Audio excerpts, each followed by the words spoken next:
Hey guys, this is your Soldier Girl and I am back for a very helpful and informative video, I hope. I've been getting tons of messages from you guys as far as pain, knee pain, ways to prevent it, and so this is for you guys. And I know with a lot of the Beachbody products, especially with Insanity, it's such a high impact program that you need to know ways to prevent pain, alright? And so that's what this video is for today. Alright, one of the first things you want to do is try to determine what type of pain it is. Alright, if it's chronic and severe, then you need to consult your physician if you are experiencing some of the following. Alright, if you have pain, for starters, if you can't bear weight, then that's a problem.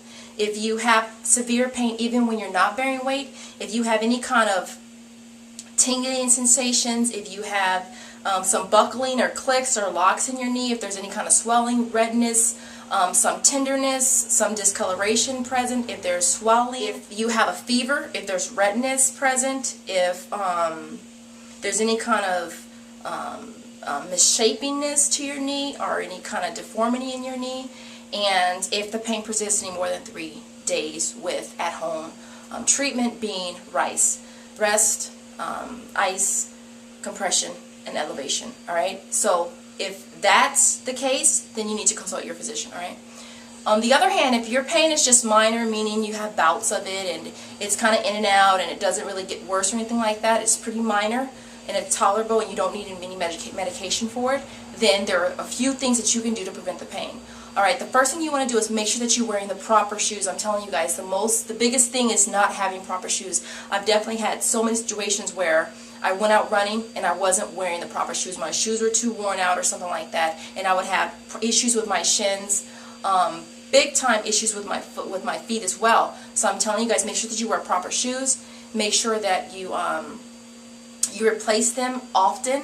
I would say a good rule of thumb is to replace your shoes every 300 to 400 miles, depending on your body weight, the surface in which you run on, and your style of run. Alright, if you're a smaller person, then you don't have to replace your shoes as much. I would say maybe closer to the 400 range. And if you're a heavier person, it would be closer to the 300 range. Alright, and if you're running on rougher surfaces, then it would be at the lower range, 300, and if you're on treadmills, then it would be on the higher end, which is the 400.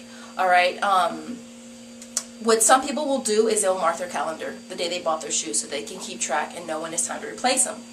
I have other people that will write their date on the inside of their shoe so that they know, and sometimes it's a lot easier that way to just check the inside of your shoe.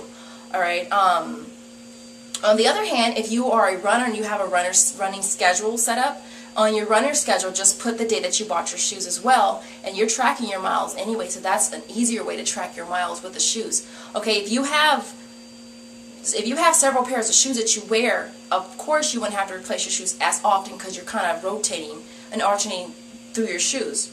Alright, so you don't have to replace them as often.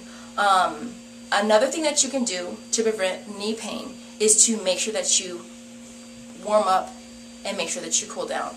Alright, those are two big important keys to preventing knee pain because you really don't want to work out a cold body.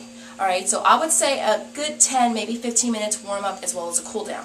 And the last and final thing is to make sure that you stretch, alright? Stretching is so beneficial to preventing knee pain, preventing any kind of pain, because it allows your body, it allows you to basically elongate your muscles, and it also increases your flexibility as well. So I hope that a lot of this helped you guys, and if you have any other questions, please leave comments below, any issues, any concerns. I'm definitely here to help, alright? I'll see you guys later. Bye.